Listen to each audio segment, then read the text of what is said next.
फिर से एक बार स्वागत है मेरे चैनल पर। मैं हूं राज, आप देख रहे हैं हाईवे 33।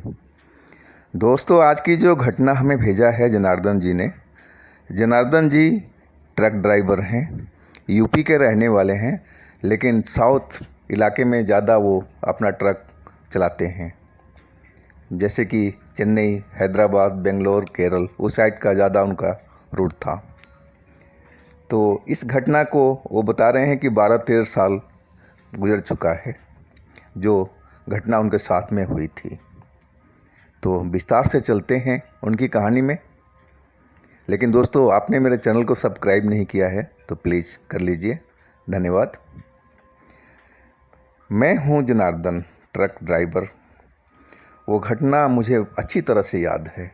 उस घटना को मैं कभी भूल नहीं पाता हूं। मेरे साथ में उस दिन मेरा असिस्टेंट मनोहर था। हम चेन्नई के एक गोदाम में माल छोड़ने जा रहे थे। वैसे तो मैं उस गोदाम में बहुतों बार गया था माल छोड़ने के लिए, लेकिन ऐसी हादसा मेरे साथ में कभी नहीं हुआ था। हम रात को 11 बजे उस गोदाम से करीब 7 किलोमीटर की दूरी पर हम थे और हम खाना खाने होटल में बैठे थे, ढाबा पर। वो जो ढाबा था उसके बाद में आगे कोई ढाबा नहीं था, तो हमने खाना खाना ही बेहतर समझा था कि इसके बाद में हम चल पड़ेंगे गोदाम पर और वहीं अपनी गाड़ी लगाएंगे। सुबह में जल्दी हम खाली कर लेंगे। मौसम ख़राब हो रहा था, बादल आसमान में जमे हुए थे, बिजली कड़क रही थी।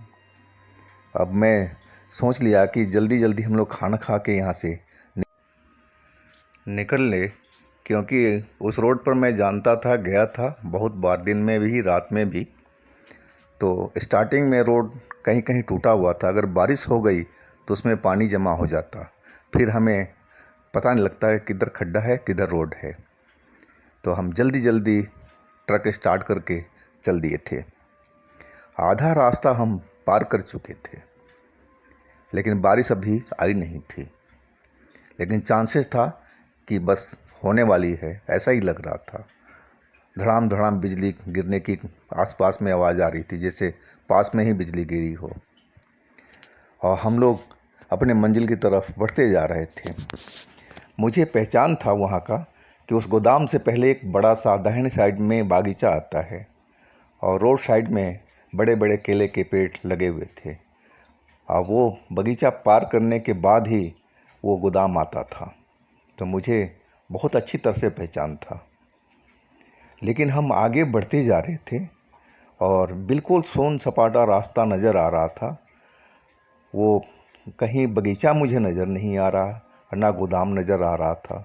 हम काफ़ी आगे तक निकल आए थे, लेकिन हमें कहीं नज़र नहीं आ रहा था। मेरे साथ मनोहर भी कई बार आ चुका था, दिन में भी रात में भी। हम लोग आपस में हैरान थे, बात कर रहे थे कि भाई बगीचा कहाँ गया, गोदाम कहाँ गया, कुछ समझ में नहीं आ रहा था। मैं एक बार तो सोचा कि शायद हम गलत रोड पर आ गए, लेकिन मैं जहाँ से मुड़ा था वहाँ बहुत बड़ा बोर्ड लगा हुआ है। हाँ, बोर्ड ही पहचान थी वहाँ की, उस रोड की। हालांकि मैं कई बार आ चुका तो रास्ता भूलने कोई मतलब ही नहीं था। तो आखिर ये बगीचा कहाँ गया, गोदाम कहाँ गया। हम आगे चलते जा रहे थे। अब कोई दिखाई पड़े तभी तो हम लोग पूछे भी कि हम कहाँ पर हैं, कहीं गलत रास्ते पे तो नहीं आ गए। लेकिन ऐसा संभव नहीं था। मैं आगे देखता हुआ चला जा रहा था। मुझे आगे एक कोई सर पर गठरी रखे हुए कोई आता हुआ दिखा। यानी कि मनोहर देख, कोई आ रहा है, लोकल है यहाँ का। मैं तेरे को तो भाषा समझ में नहीं आएगी, मैं थोड़े बहुत उनकी भाषा समझ लेता हूँ, लेकिन बोल नहीं पाता हूँ। तो मैं उस गट्ठर वाले आदमी के पास जा कर के मैं गाड़ी अपनी रोकी और गाड़ी इंजन स्टार्ट था, हैंड ब्रेक खींच कर मैं नीचे उतर गया। यानी कि अन्ना अन्ना, एक मिनट रुको रुको रुको। आवाज़ सुन कर के वो रुक गया, सर पर गठरी लिए हुए था। यानी कि अन्ना, मैं बताया वो कहाँ पर है, गोदाम, बागीचा। तो कुछ बोला नहीं, वो सर के गट्ठर की तरफ इशारा करने लगा, जैसे कह रहा है आप भाई इसको उतरवाओ, तब मैं कुछ बताऊंगा। वजन था, लग रहा था उसमें। मैं उसका इशारा समझ गया। मैं हाथ लगा करके और उतारने लगा। मेरे हाथ में चिपचिपा सा चीज़ कुछ लगा, तो मैं गट्ठर रखा तो वो फटाफट गट्ठर का ढक्कन खोल जो मुंह बंधा हुआ था वो खोलने लगा।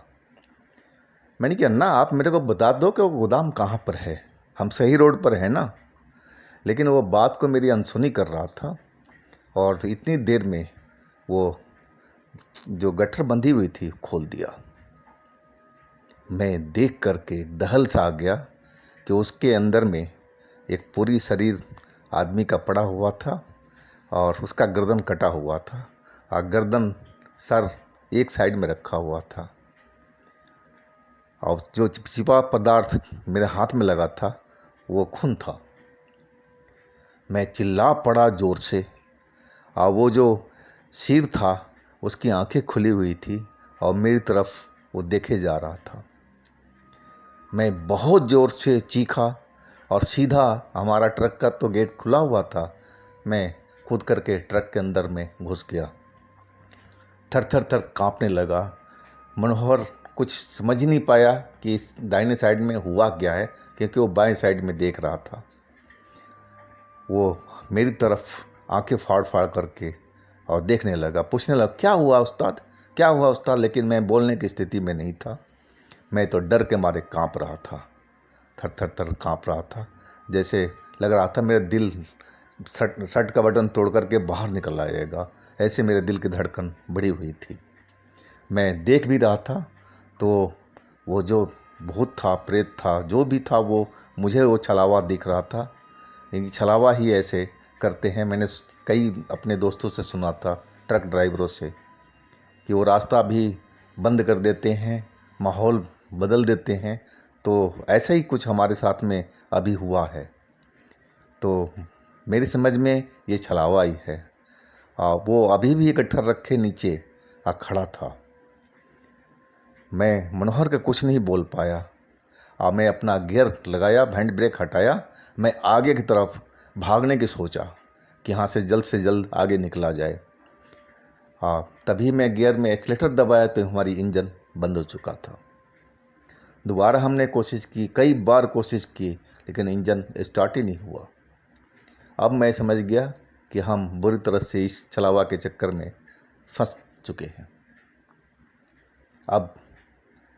अब हमारे पास में बचने का एक ही तरीका था, भगवान से प्रार्थना करना। इसके अलावा तो कोई हमें कुछ दूर दूर तक नज़र नहीं आ रहा था, कुछ दिखाई नहीं पड़ रहा था। आगे में सब ऐसे अंधेरा अंधेरा सा जगह दिख रहा था, कोई पेड़ नहीं, कोई मकान नहीं, कोई दुकान नहीं, कुछ भी नज़र नहीं आ रहा था। ना वो गोदाम नज़र आ रहा था, ना वो बगीचा नज़र आ रहा था। मेरे ध्यान अपने ट्रक की जो स्टीयरिंग के बगल में बजरंगबली की मूर्ति पर पड़ी। मैंने हाथ जोड़ दिए, हाथ जोड़ा तो देखा कि मेरा हाथ तो खून से सना हुआ है। मैं फिर दहल गया। मैं बोला, भाई पानी की बोतल दे मनोहर से, जल्दी दे यार। वो पानी की बोतल दिया। मैं खिड़की में से जल्दी जल्दी हाथ धो करके हाथ साफ़ किया। तब भी मैं देखा कि वो गट्ठर रखे हुए हमारी तरफ ही देख रहा था, वो छलावा। अगर मैं वहाँ से नहीं भागता तो मेरा बचना मुश्किल लग रहा था। और ट्रक में क्यों नहीं आ रहा था, शायद हमारी जो बजरंगबली की मूर्ति लगी थी ट्रक में, इसकी वजह से मुझे लग रहा था कि वो ट्रक के अंदर नहीं आ पा रहा था। मेरे हाथ फिर दोबारा जुड़ गए बजरंगबली की मूर्ति की तरफ। ने कि हे भगवान, आप हमारी रक्षा आप ही कर सकते हो, आपके अलावा और कुछ नहीं, कोई नहीं कर सकता। और हम हनुमान चालीसा पढ़ने लगा। और मैं देखता भी जा रहा था कि वहाँ पर अभी है कि नहीं है। अब वो छलावा इधर उधर वहीं पर गोल गोल घूम रहा था, गठरी नीचे रखी हुई थी। अब मैं उधर से ध्यान हटा करके मैं सारा ध्यान बजरंगबली की मूर्ति पर कर दिया, लेकिन उधर देखना ठीक नहीं है। अब मैं प्रार्थना करते हुए हनुमान चालीसा अपना पढ़ने लगा था। बहुत देर गुजर चुका था। अभी भी मनोहर मेरी तरफ आंख फाड़े हुए देख रहा था कि उस्ताद क्या कर रहे हैं। मेरे से कई बार पूछ चुका था, लेकिन मैं कुछ बोल नहीं पाया था, कुछ समझा नहीं पाया था उसको कि हमने क्या देखा, मैं कहाँ फंसा हुआ था अभी, हम लोग कहाँ किस खतरे में पड़े हुए थे। मैं हनुमान चालीसा पढ़ता हुआ प्रार्थना करने लगा था, तभी एकदम बादल कड़कते हुए ज़ोर ज़ोर से बारिश शुरू हो चुका था। अब बाहर हमें कुछ भी दिखाई नहीं पड़ रहा था।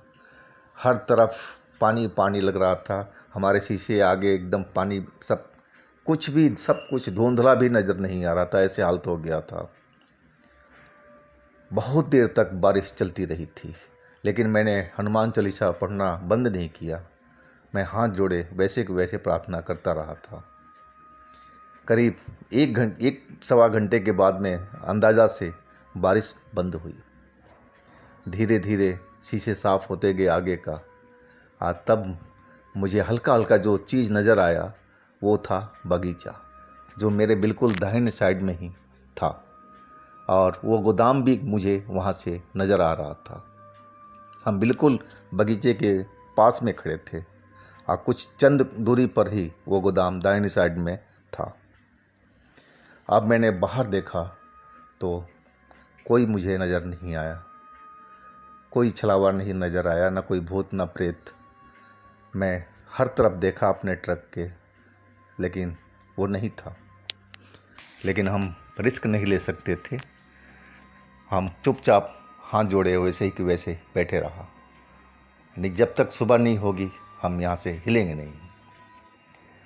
और धीरे धीरे टाइम बढ़ता जा रहा था। मैंने देखी घड़ी तो अब 3:30 बज चुके थे सुबह के।